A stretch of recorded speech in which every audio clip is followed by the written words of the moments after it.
All right, welcome back to the weekly Worm Farm Check-In. My name is Steve Churchill, and I'm the owner of the Urban Worm Company.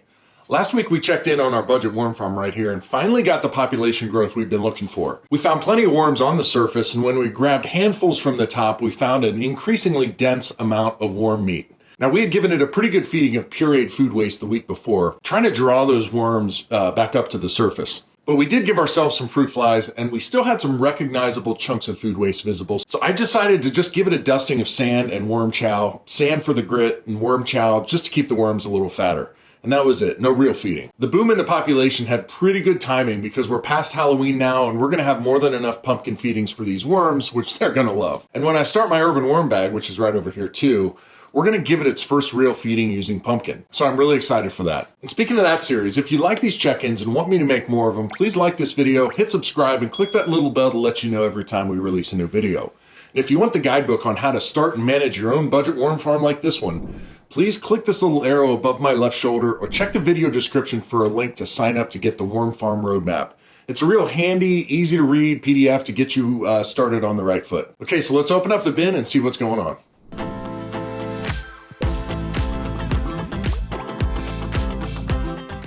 All right, gang, here we go. It's gonna be a pretty quick one today, I think. Let's like we always do, we're gonna do a temperature check here. So right now I've got temperatures in the barn of 61 degrees, pretty dry out there, 50% humidity, and we're looking at about 68 degrees or so in the vermicompost. Now I'm just gonna tell you, I cheated again. I have had a seed starting mat underneath this thing for the last day or so. So I think that this is actually warmer than what it would otherwise be. In fact, I know that that's the case. This would probably actually be down in the low 60s or 50s right now had we not had that seed starting mat. So this number is kind of artificially inflated. So let's just take the cover off and we'll see what's going on in here. Now, the one thing that's different from last week is that last week we had worms that were visible right on the surface. So there was a lot more food up on the surface for them to eat. So when we opened up the thing last week, you could see the worms just like right there. The worms are still here. They're just kind of a couple things. They're kind of dispersed a bit. Like you don't see them in dense pockets because there's not really a rich, it looks like there's, so they're here, but there's just not these dense pockets of food waste for them to go after. So there's just nothing for them to swarm, but they're still here. In fact, I'll go ahead. I'm not worried about irritating these guys too much, but yeah, you can see like we've got a really, really nice population there. So yeah, I think we're doing just fine. We had a lot of things in here. You can see a lot of these volunteers. I don't know what that was. If that might have been cucumber actually. But we've got a lot of these sprouting, which is no big deal. There's nothing bad about it at all. In fact, just shows how, shows that maybe worm castings are quite fertile.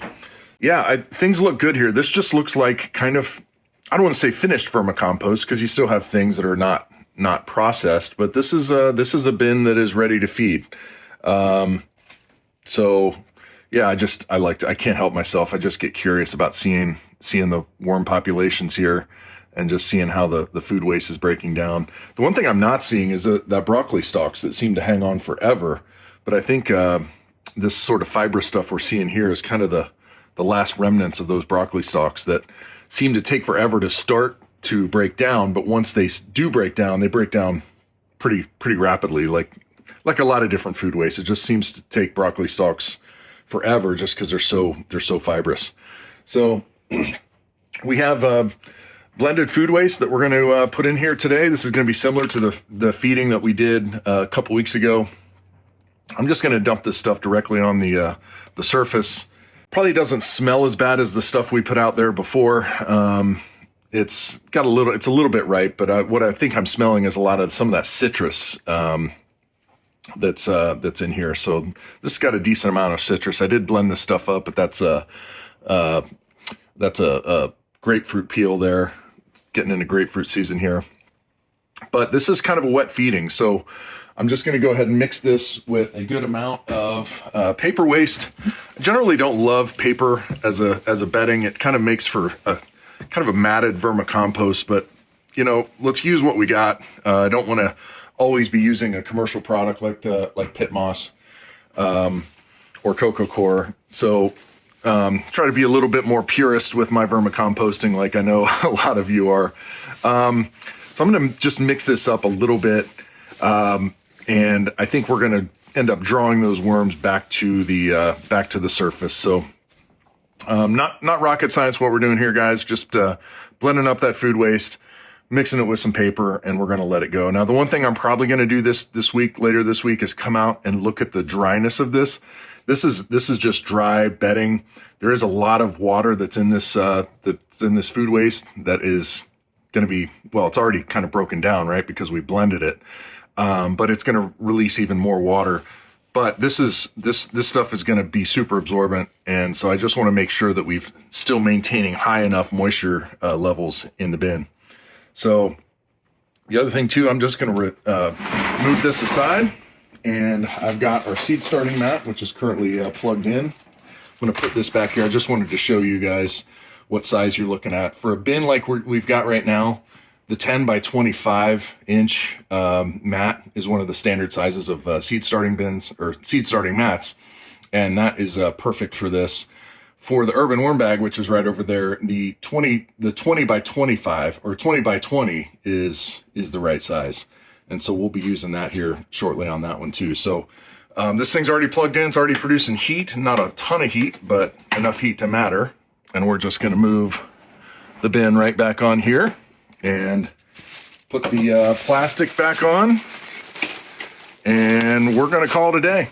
See you guys.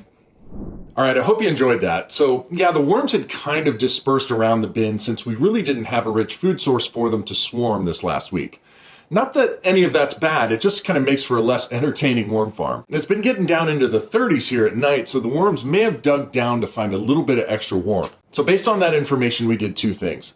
First, we gave the bin a feeding of blended food waste and paper waste.